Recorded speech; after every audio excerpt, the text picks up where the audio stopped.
everyone. I am Dr. Samantha Miller from Liberty University. So I'm super excited to talk to you guys tonight about auditioning, audition prep for young artist programs. So while this is particularly aimed at the classical genre, there are going to be a few things that will be applicable to even commercial performers and musical theater specialists. So my goal here is to kind of set you up for success when you do auditions. And so that's why it's called Nailed It, because you want to go in and you want to nail all of your auditions, right? Yeah. But auditioning is a skill, and it's a skill that you acquire by doing it. And sometimes there's all these kind of unknown but yet known things in the industry that seem to be secrets, but they're not secrets, and there's all these what-ifs. Also things that are outside of your control, and things that are in your control. And so we're going to talk about all of these things today to hopefully help you feel super confident in all of your auditions to be able to go in and nail it. So I'm trying to find the right place for me to stand because I want to make sure that you can see. So if you need me to... Do you have a remote to do that? I do. I have a remote. Oh, okay. Okay, so first thing is, how do you know that you are ready to start the audition circuit, and what do I audition for? I love Parks and Recreation, so... You know, I don't know what I'm doing with my life. Sometimes we all feel like that, especially as singers, right? I don't know what I'm doing with my life. So I want to talk to you first about how to know. How do you know if you're ready for this? Well, first of all, you have teachers that know you and know you well. And that's the first place that you go, is you talk about this kind of situation with your teachers. Am I ready to audition? And the answer is almost always going to be, especially if you're, late or undergrad, yes, you are ready, because there are different levels of things to audition for. And so we're going to talk about that more as we go, but just know that you're going to be fine, and you have people to back you up, and your teachers are the first place to go, your teachers and your coaches.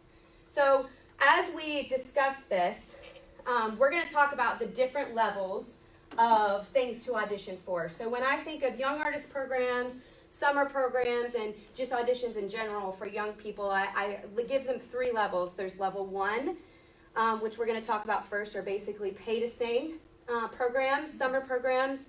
And then level two are going to be summer young artist programs, like Chautauqua, things like that. And then your third are going to be your year-long residency programs, such as the Houston Grand Opera has year-long. Virginia Opera has residency programs that are sometimes full and sometimes part, and that's right in part of the year, and that's right in our own state.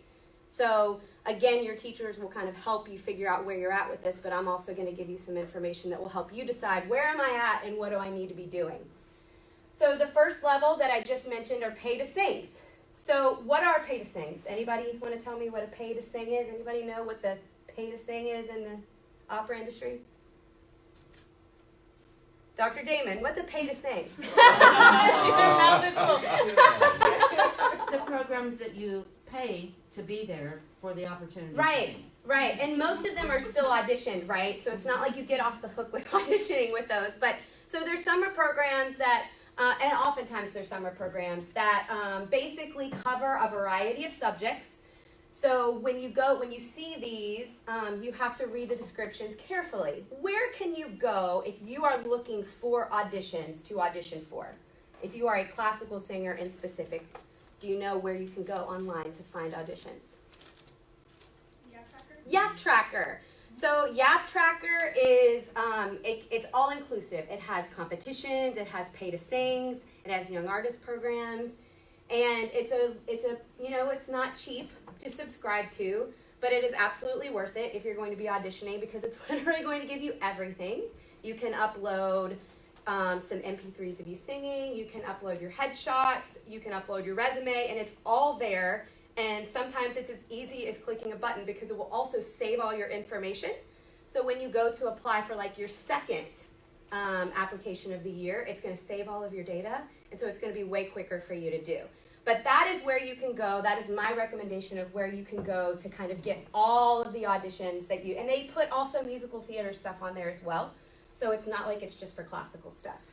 But when you pull up these pay to sings, you have to read the descriptions very carefully. So I've found basically three primary types of pay to Pray to sing. Pay to sing. The first one is festivals. The second one is opera workshops. And the second one are international and immersion programs. The point of all of these programs is to basically provide advanced training for you by highly skilled professionals to kind of help you develop those skills that just those things that you need to go through with a fine-tooth comb to really make you polished as a singer and a performer. And that's the point. You're going and you're spending time with highly educated people, highly skilled performers, coaches, opera directors, and that's their job, is to help you with that. And you're paying for it. And we'll talk some more about that as we go. But this is all to help you be able to advance to the next level. Okay? And so as we go through these, be aware that some of these can last anywhere from a few days, and others of them can last for, the whole summer, and it just depends. And know that the shorter they are, typically the less expensive they are. The longer you're somewhere, the more training you're getting, so it is going to be more expensive. Obviously, there's a huge cost with these, but I want to encourage you that there are scholarships with many of these pay-to-sings. You can apply for scholarship, and nowadays there's lots of ways for you to raise money to go to these. There's GoFundMe pages on Facebook. Obviously, you can work a job, and there was something that I had to kind of come to terms with at one point. There are people in your life, a lot of us do, that really want to invest in your talent. And so there have been times that I have received money for trainings and different things that, I wasn't expecting, and it was a gift to me. And sometimes I kind of felt bad about that, but I had to stop myself and realize these are people who believe in me and who want to invest in my talent.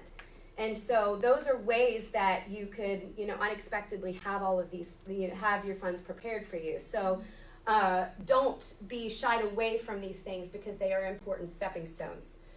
So festivals exist for art song coaching. So you could choose to go to a festival for just art song coaching if you love art song. Anyone in here love art song?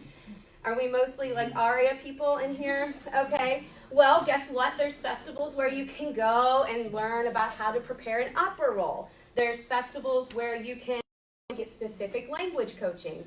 And oftentimes they'll put on operas and opera scenes, and really it's, again, about that beginning level of preparation for you and teaching you how to do that.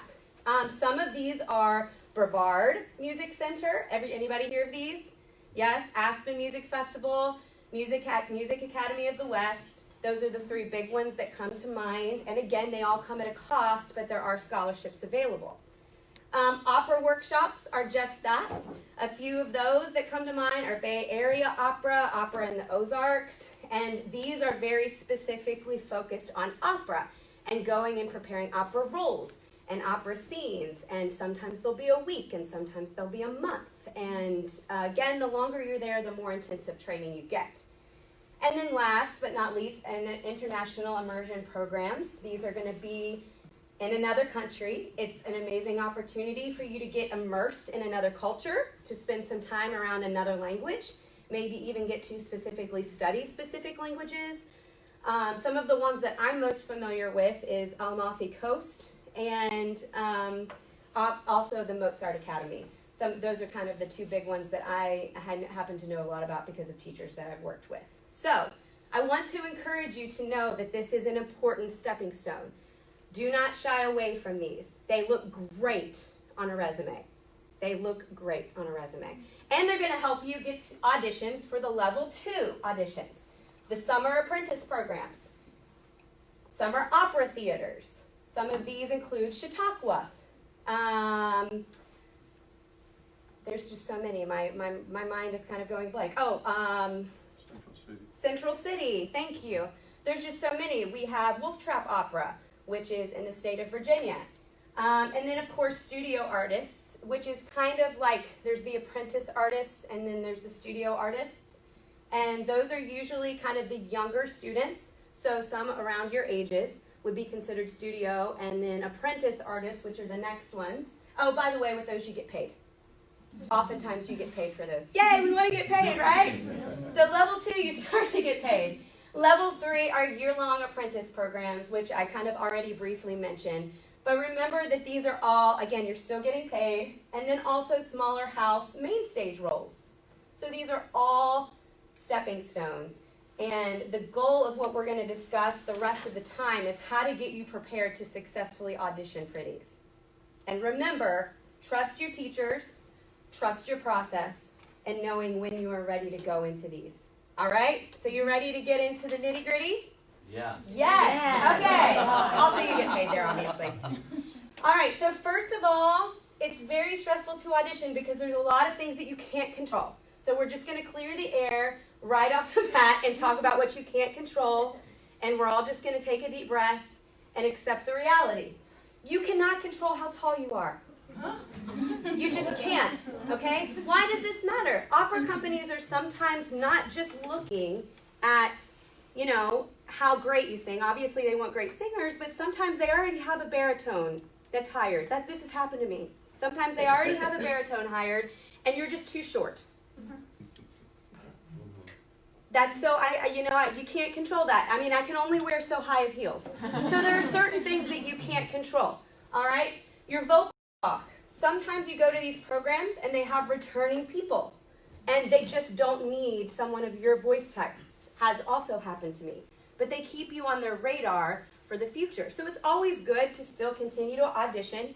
Even sometimes they'll even advertise. You know, this is particularly what they're looking for, but if they bring you to audition, go.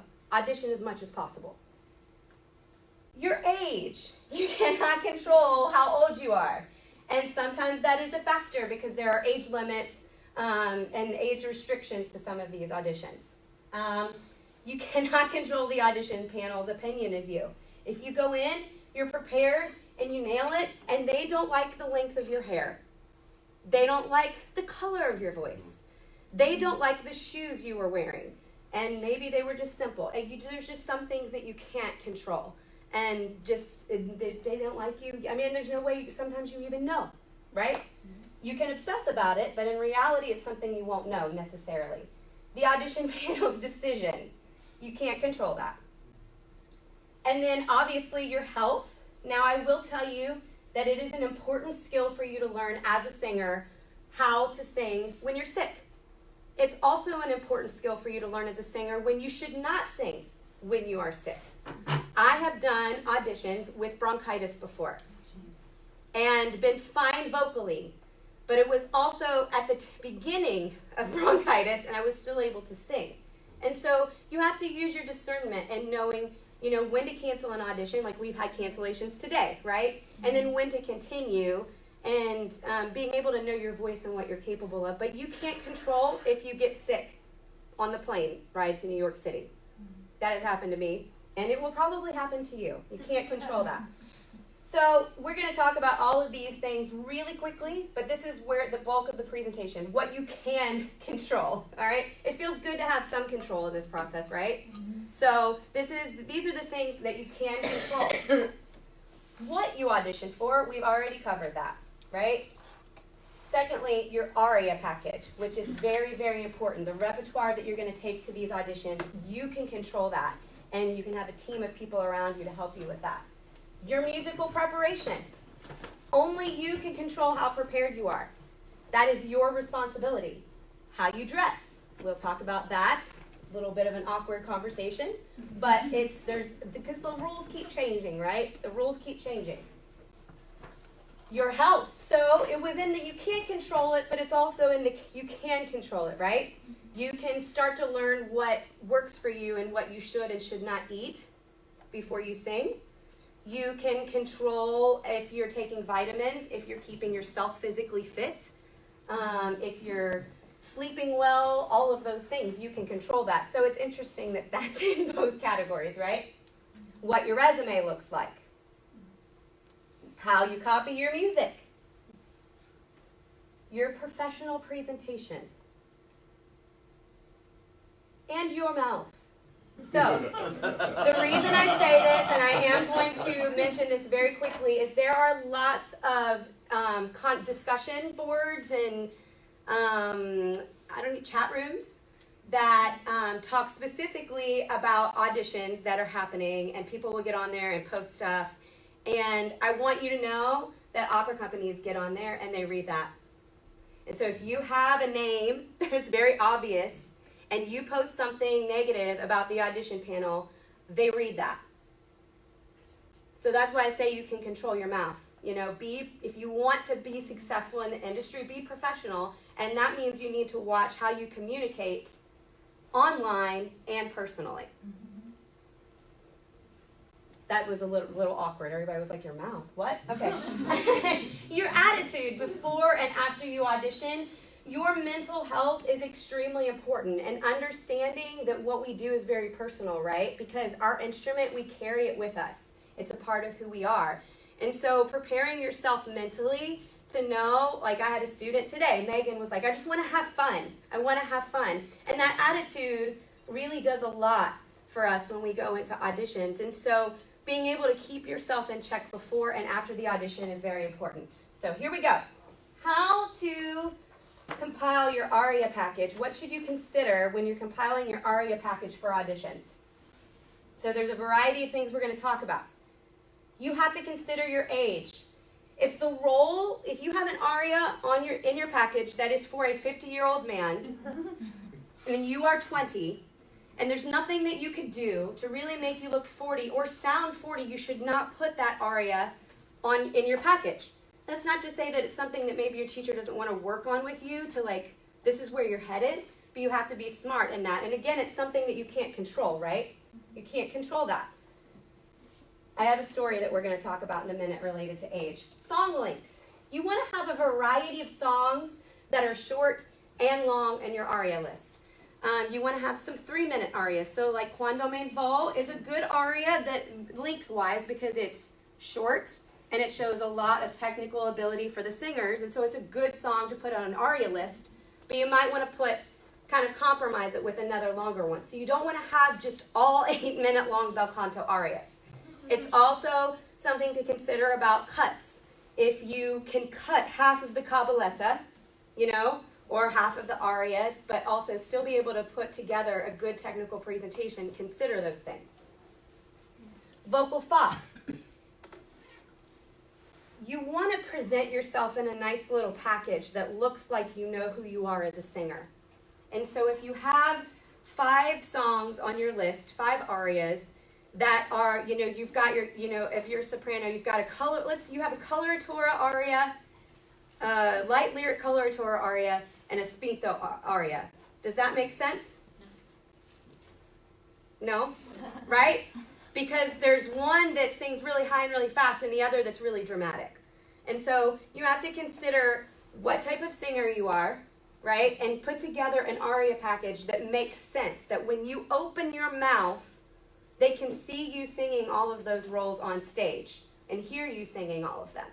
And it also looks good that you know who you are when you put together an aria package that looks like this. So I'm going to tell you also some horror stories and some success stories as we go. So when I was in graduate school, I had just entered graduate school, and my voice teacher in town, he was actually at Amalfi Coast and wasn't back in town yet. And they were having auditions for Der Rosenkavalier. And at the time, I was a light lyric coloratura soprano. And they were having auditions for it. And so I was a very naive little West Virginia girl, and I went to another voice teacher at the school and said, I don't know what to sing for this audition. Do you have any advice for me? And she said, you should look at some Wagner. And so she gave me a very specific, she told me to look at an aria from Tristan and Isolde, okay? And I went and I was like, okay, but I was naive and trusted her.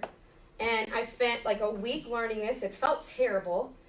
And little did I know, which I should have known because it was pretty obvious, I was auditioning against 2 or 3 of her singers.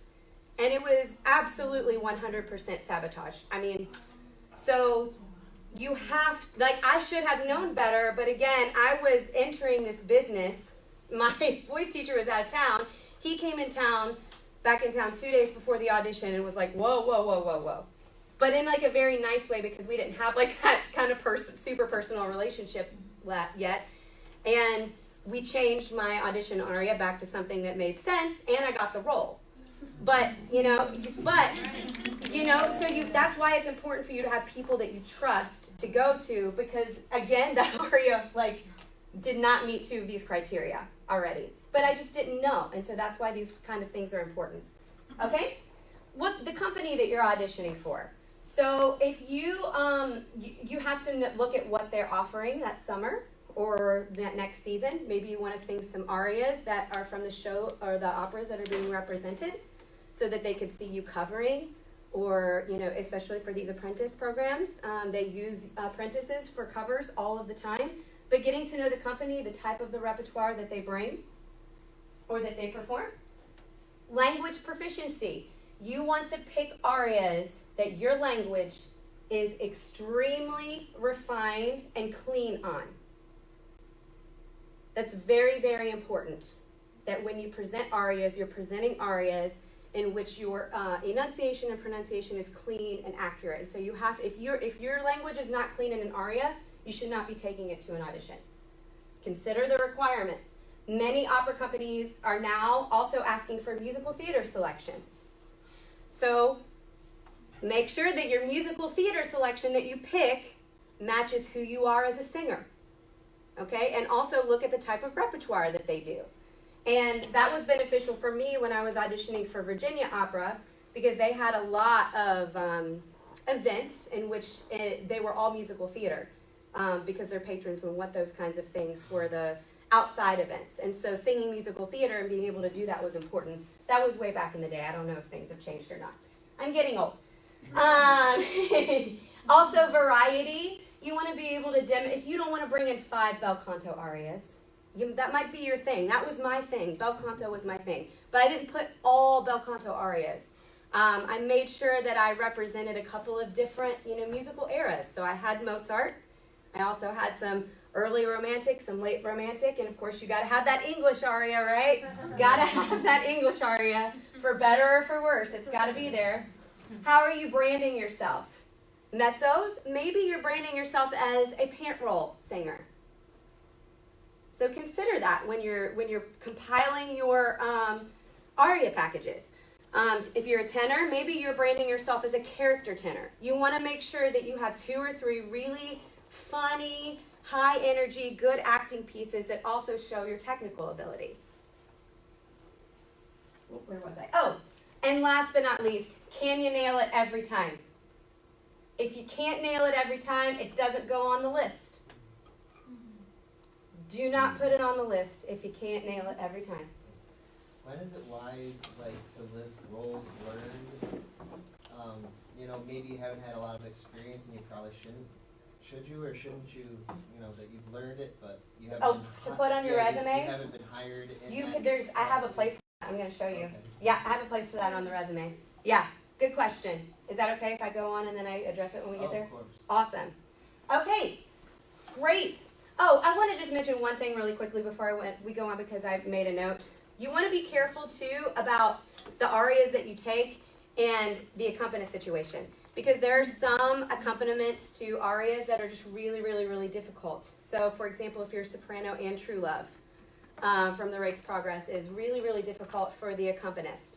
And so I was very lucky and had a teacher and a coach who knew a lot of the accompanists that would be at these auditions, and they would be like, oh, you know what, so-and-so I know is going to be there, so if you want to take this, it will be okay. Or if you're taking your own accompanist. But you want to be careful about that, because you want to make sure that, you're not, something disastrous doesn't happen that's going to throw you off in the audition, and you want them to be completely comfortable as well. All right. What are the current trends for headshots and resumes? So I'm going to show you some. Some of these people are in the room. And I just want to point out a few things that are really important. Notice that they are headshots. They are bright headshots. They're showing their personality. You're really drawn to their eyes. But they're also simple. And you will see some headshots that are very formal in the attire. And that's totally okay, but what you want it to show is you want to show their face because your face as clearly as possible because you want them to remember you. And that's what they're seeing the most when you sing. That's what they're watching you the most is your face, okay? And you also, guys, want it to look like you, okay? So just to be perfectly honest, when I entered grad school, I did this thing where I decided to chop off my hair. And of course I got headshots taken. And then I was like, ew, I don't want my hair to look like this anymore. And so I grew it out, but then I had this headshot where I had short hair. And I started going to auditions, and now my hair is long and way blonder, and it didn't look like me. And that was really a terrible mistake. So you want your headshot to make sure so that when they're looking at their headshot, they're looking at the same person that's singing. Very, very important. So just want to point out a few. So this is Ben right here. Ben. All right. Notice that he has glasses on. Why is that okay? Well, Ben is currently auditioning and has gotten in for DMA programs. So this is more of a professional, I want to be a professor kind of look. And that's why it was okay for him to have his glasses on because he was branding himself as an academic. Okay?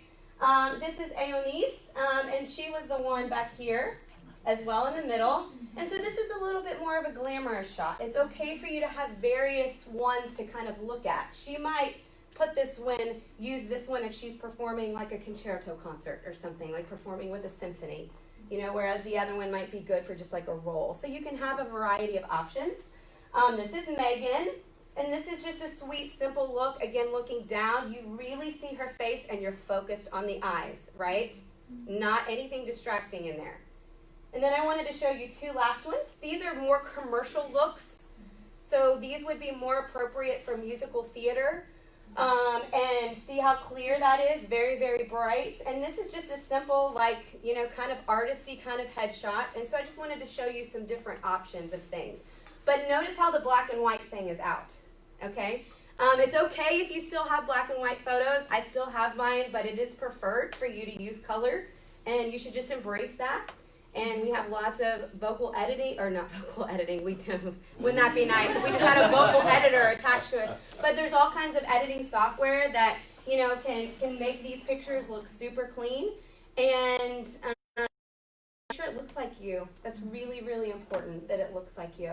All right, so now we're going to talk about the resume, which is not on here. If you would like me to send you a copy of this resume, which I believe is top-notch, I am happy to do that for you, but I can point out some things to you as we go about what is important about this resume. And I will tell you that nobody taught me ever how to make a resume. And I kind of had to figure it out on my own.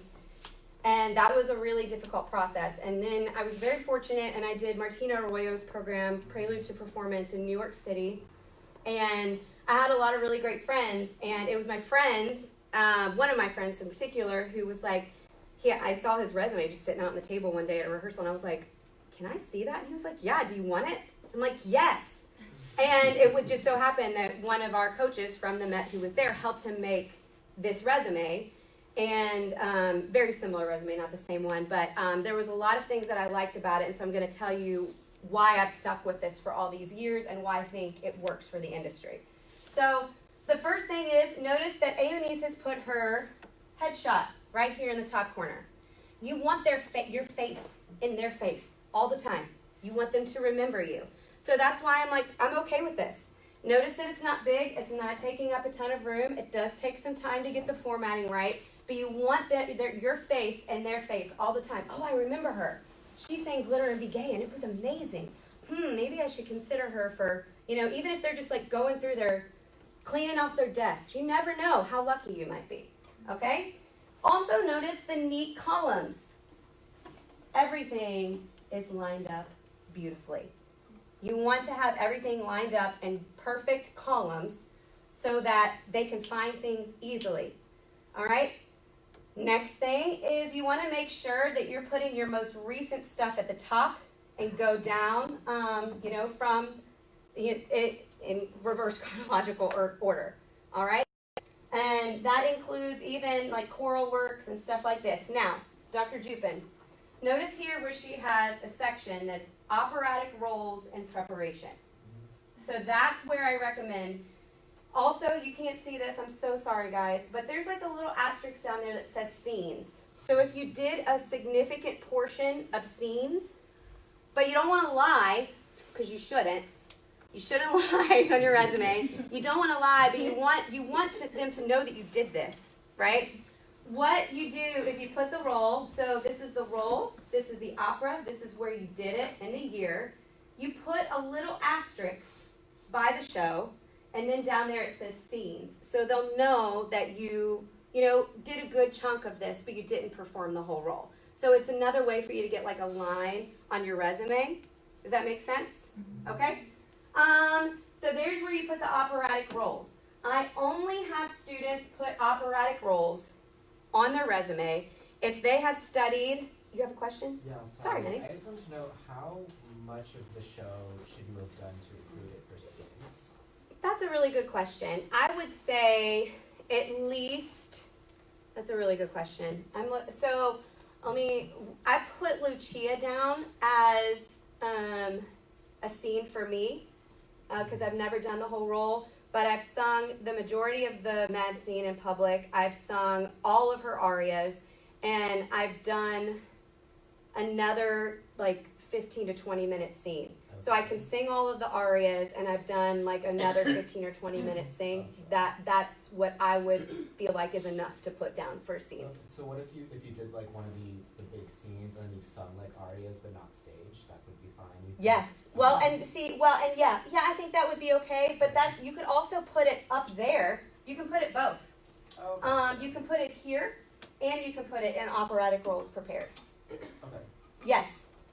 Oh, thank you. So she's keeping time for me. So just the operatic, like if you're going to put operatic roles prepared, you better have all of those arias memorized and completely ready to go and be able to sing it. Okay. And just a note, there's a special place down here for young artists and training programs. So that's where you would put these summer programs, Pay to Sing. Aonice is our resident artist or an apprentice artist with Opera Roanoke right now. So she's got that down there at the top. She's got all of her NAT stuff on there. Most important thing is don't lie. Second most important thing is get it all on one page to where it's readable. All right. Other than being technically proficient in my vocal presentation, what are other things that I can do to prepare my aria package? So I'm going to go through this pretty quickly, but you want to do your research. Doing role analysis for even just the arias that you're presenting are super important if you want it to come across well. So know the compositional style. If you're singing bel canto repertoire and you don't know how to sing a portamento, that's not good because that's part of bel canto repertoire. So understanding when it's appropriate to sing a portamenti and when it's appropriate to sing portamenti and when not, that's part of the style, the compositional style. You want to know the synopsis of the whole opera, but specifically the scene that you're singing. Yes? Who is singing? Who is singing the role? Yikes, that's kind of important, right? The setting for your aria. I'm just going to put all of these up here really quickly. Again, I'm happy to share this PowerPoint with any of you if you want it. Emotional growth.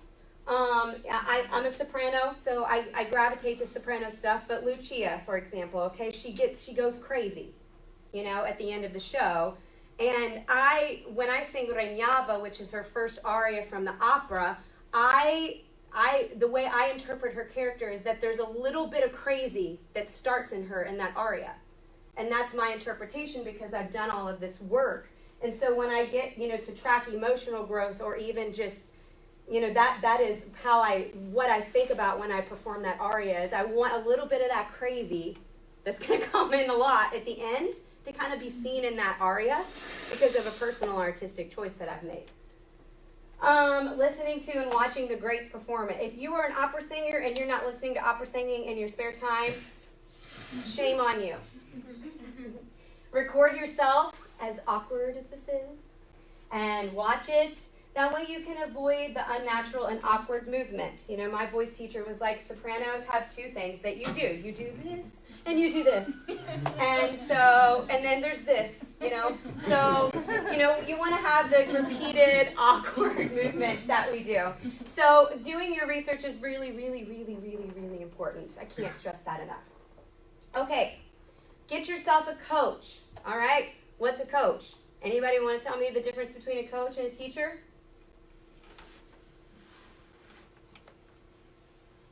Go for it. Something that works with work character development and works on getting your acting out and getting just fine nuances of your singing together. Yeah. So you're mastering your musicianship and your artistry. Yeah. Voice teachers, our focus is to help you be the most technically proficient that you can. We're focusing on your voice and getting your voice to work. Your coach is helping you with all of those other musical things like style and acting and language proficiency. And we understand that realistically many colleges are not fortunate enough to have a collaborative pianist on staff. And we have great collaborative pianists on staff at Liberty, but they're doing many different things. And so it's not like that's their only role. But I can't stress enough the importance of having both a coach and a teacher in your life. And so getting yourself a coach can really help you because they're going to help you think through your character, tell you if you're doing something weird that doesn't make any sense. They're going to make sure that your languages are refined. The first time I met with my coach, Ed, when I was at Ohio State, I was singing Je suis Titania, and he said, do not come back to me until all of your schwas are French. And but I went home and I did it, and now my students will tell you that that's the thing that I kind of harp on them the most about. Yes. All right. They're going to teach you appropriate vocal stylings for arias from the different time periods. You're not going to sing Portamenti and Bach, right? Those kinds of things are really important, but sometimes you just don't know, and that's what a coach does for you. They help you musically prepare to minimize mistakes and inconsistencies, provide you with a means to run with your accompaniment. I mean, gosh, being able to go and rehearse with an accompanist, and, you know, especially if it's a collaborative pianist, a coach that's going to follow you and know exactly what you're doing, like almost preemptively. I mean, it's just invaluable. They're also going to give you moral support. My coach that I had for 4 years, he was literally my biggest cheerleader. I literally trusted him with my life, and he was just the most encouraging person to me. And I always felt completely ready because of him. I was just gonna say, like when we prepared students for VANATS, we had like our accompanists, but it was at the last minute. Like the timeline for coaching, it has to happen in parallel That's with right. the preparation of the. Yeah. Otherwise, you know, you get to, oh gosh, I didn't think of that. That's you know, right. The coach is telling things that the voice teacher needs Yes. to work on, and Yes. and it's like, whoa, too Yes. much at that last minute. Right. That's right. That's really good. And this is something that I really need to remember. Again, I was fortunate in my graduate school. My coach came to all of my lessons. It was amazing. I had my voice teacher and my coach in the same room at every lesson for the last 30 minutes. Now, I paid my coach to be there for that. This is an investment. You pay them. You pay them for the time. You should. They're worth every penny. But that's not realistic. And so, you know, we would have discussions in the moment between the teacher, the student, and the coach. And that's not always realistic. But getting to it beforehand will kind of help be able to blend all of those pieces together. So that's a really, really good comment. All right. How do I dress for my auditions? This is really important, but this is a trend that's changing. And I really, really like to go to the Wolf Trap Opera blog. I read it a lot because they kind of keep us updated on what's happening and what they're seeing and what's appropriate. Because the old closed-toed shoes thing is not really as important as it used to be. I'm not saying that you should, you know, wear crazy shoes that are uncomfortable. Bear with me. But I'm just saying some of those old school mindsets are not as important anymore. But you know, so we need to be able to follow those trends, but yet still maintain professionalism in what we do. So let's talk about what to wear, right? We want to focus on what we can control and the positives, right? So you want to be professional, obviously. You don't want to, you know, wear maybe something that you would wear to a club. Just saying, probably not appropriate to wear to an opera audition. You want to be comfortable in what you're wearing to sing, right? A lot of you sang today, right? Are you comfortable? I mean, that's beautiful. Was it comfortable? Yeah, you felt like you could move in it, right? So looking good and being comfortable is possible. Yes?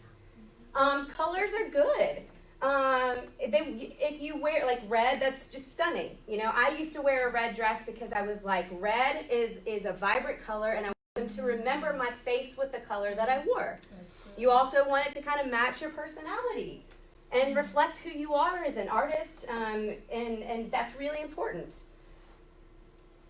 This is reflective of who I am. Everybody who knows me will agree with that. All right, and you know what you wear helps you to feel confident, right? If you wear the right thing. All right, we're gonna go through this quickly. Avoid clothing and shoes that you've not sung in before. I have worn shoes before in public that I've not sung in, and it was a complete disaster. I was not comfortable, not able to move, not able to act. Avoid clothing that doesn't fit. Wolf Trap Opera, their blog talked about the importance of undergarments, appropriate undergarments, specifically so that the clothing looks nice on you. Why is all this important? It's because you don't want anything to distract from your voice. You can reflect your personality and not distract from your singing, and that's really, really important. Don't look too casual because you want to dress for success, right? So, you know, wearing your Converses in with certain outfits might not look like you're taking it as seriously. I'm not saying Converses wouldn't work. Maybe they would. I just, because again, there's so many things now that everything's kind of like, okay, well, just be you. So maybe your Converses would look right if you have the right suit on, the right suit and the right tie. You just want to not distract from your voice and your performance. There were some notes on the opera blog about looking too formal. Don't wear in a dress that you would sing in a symphony with that night. That's too much. Okay? Avoid hair being in your face. Again, why? Because you want them to see your face. They want to see your emotions. And then too flashy of accessories. Some earrings that maybe would get caught in the hair. I love accessories, so, you know, this is a little bit of a problem for me. This might be too much. I don't know. But that was one of the things specifically that they mentioned specifically for the ladies. And accessories that don't stay in place. Some ladies will go in with a shawl, right? A shawl, especially if they are like showing their shoulders. If you can't move well with the shawl or the accessory, you shouldn't wear it. Very important. So basically, dress to be remembered. I'm sorry that little thing is there, guys. But I always say, check your outfit with a buddy, right? A trusted friend, a teacher. Dr. Damon makes all of her students take a picture of their outfit and send it to her. I think that's awesome. It's accountability, and you can check it with a buddy. There's safety in numbers, right? There's nothing wrong with that, and your buddies support you. So maybe don't be offended if they're like, you know, that brooch is like half your body. Maybe don't wear it. How can I be considerate of my collaborative pianists that all run smoothly in the auditions? I had previously asked one of my colleagues, Tad Harden, if he was available to come and just share with you briefly, but he's super busy right now. But there are some things that I learned because my coach was amazing about how to really take care of your pianists, and that's really important because sometimes your pianists are part of the company that you're auditioning for. So if you go in and you're completely disorganized, your music looks bad, and you treat them disrespectfully, that could very possibly affect you being hired by them. So you want to bring music that is neatly organized in a binder that is copied with clarity, with no missing notes, rhythms, key signatures, or words.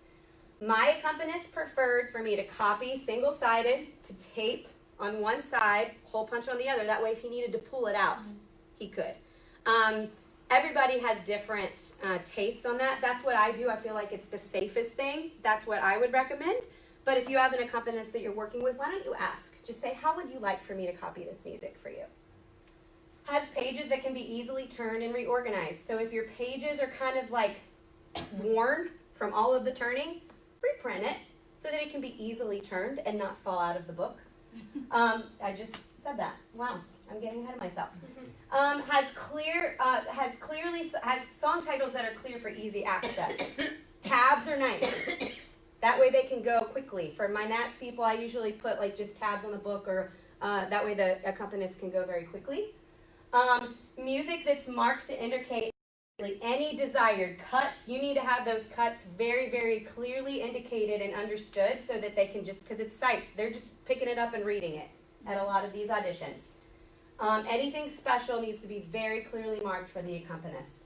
And then, of course, my coach always said, erase all of your crazy singer stuff. Just, all of that crazy stuff that you got to put in there for you to remember to drop your jaw or sing with vibrato, whatever, just erase it so that the accompanist can read. I just put these up here. Be kind to your collaborative pianist. Be respectful. Be clear with them in your communication, and just be patient. They're there and they're having a long day. Okay, what should I bring to my audition? I'm almost done. Other than my music. It's really important for you to be prepared for all circumstances. So I prefer for my students and for myself to bring spare copies of your resume or headshot. This has proven useful for me because I've been upstairs in one of those crazy places where there's a million auditions going in New York City, and I would stop by and be like, do you have any open audition slots? And they would be, yes. Do you have your resume and headshot? Yes, I do. You just never know what kind of opportunity will pop up for you when there's like a million auditions happening. So I just always like to have a spare copy. Your ARIA package list, which I'm going to show you in a minute, and your water. So you get one of those spare, awesome lucky breaks and you get an extra audition. I bring my rep list. This is my ARIA package that I'm prepared to offer you today. So, because they don't have an application for me, or like I decided to change an ARIA at the last minute, and I bring in a corrected ARIA list, and that way it's clean and very professional. All right. Caution. Do not put anything in your audition book that you are not prepared to sing that day. I'm going to tell you a brief story that actually worked out in my favor. I was doing an audition for Virginia Opera, and my coach, or the pianist that day happened to be my coach from that summer at Prelude to Performance, the Martino Arroyo program. I did not bring Una Voce Poco Fa, which, by the way, is now out for sopranos, is my understanding. The trend is, if you're a soprano, you should not be singing Una Voce Poco Fa right now at auditions. It's now a mezzo thing again. It kind of waves and comes and goes. Just letting you all know that. I double-checked that with like 3 people before I came in here. Anyway, that was one of my audition arias. That's one of my roles. And I didn't offer it that day because it's one of those, do you take it? You're a soprano. What do you do? So I was in the audition. I had just sung 3 arias. They just kept hearing them, which doesn't always happen. And they said, do you know Una Voce Poco Fa? And my collaborative pianist, who knew me very well, said, yes, she does. She answered for me, and it wasn't in my book, but she's the bomb and had it memorized. I sang that aria. She played for me. She knew exactly how I did it because she coached it with me, and I got the job. Wow. So that was a lucky break, but I had an unlucky break a month later with Queen of the Night that I did not bring with me, but it was on my resume because I was in the middle of doing it, but it was not one of my audition arias. And I said, I don't have this with me. They flew me out to Minnesota, and they were like, you're in the middle of production. We know you're a director. Just sing it for us. And I threw up on the plane. I had a stomach virus. It was a disastrous event. Everything else had went beautifully. I had already sung 3 arias. They asked me for Queen of the Night. It went terribly. So both of those times, I didn't have the music with me in my folder. So this is really not completely applicable, but I just wanted to tell you that anything can happen in these auditions. So what do you expect afterwards? To wait. Sometimes they call and they email, and sometimes they don't. Sometimes you get the rejection email, and sometimes you don't. Sometimes you get a yay, and sometimes you don't. Sometimes they don't communicate with you at all. Time means nothing. I have heard back 3 to 4 months after auditions. I've heard back 6 months with positive results. But know that once it does get to a certain point, it's okay for you to move on. But just know that sometimes you hear and sometimes you don't. It's sad. It's sad. Just want to mention to you just really quickly, these are some things that you need to do. You guys probably all already know this. Sleep, fluids, vitamins. Don't overeat. Don't undereat. Don't obsess. Don't obsess, right? And don't wait till the last minute to warm up. I'm looking at all of my singers in here. Afterwards, I think it's really important to treat yourself. Just treat yourself. You go and you get that mocha. You go and you get that. Yeah. You got to. You got to have a way to reward yourself, and it doesn't matter how it goes. You treat yourself. All right. You don't overanalyze, but I think it's important for you to assess how it went before you hear from them, so that you can have a realistic. Just have a realistic view of how things went and what to expect. Don't sweat the small stuff. Sometimes it doesn't matter how prepared you are. You still, mess up that word, or you don't get that high note exactly the way you want it to. Just keep on going and understand you're going to hear more no's than you're going to hear yes. But I want you to know that self-care matters. You need to find a supportive community and not a competitive community. If you have people speaking into your life that are competing with you, that's going to be hard. You want to have people in your life that are really, really loving you and supporting you through this process and not tearing you down. You're going to always have people that you're competing against, and that's normal, but you do need to have people and know who your people are to just keep you uplifted. There's nothing wrong with seeing a counselor or a psychiatrist. It's really, really hard to do what we do. You should not be ashamed to do that. And find some hobbies outside of music to keep you going, and know that your voice doesn't define you. Come on. But don't give up. Don't give up either. It is the motivated and strong-willed in this business who persevere. And so I just want you to know that you can do it. And I have faith in you. And put yourself out there as much as possible and don't quit. And that's it.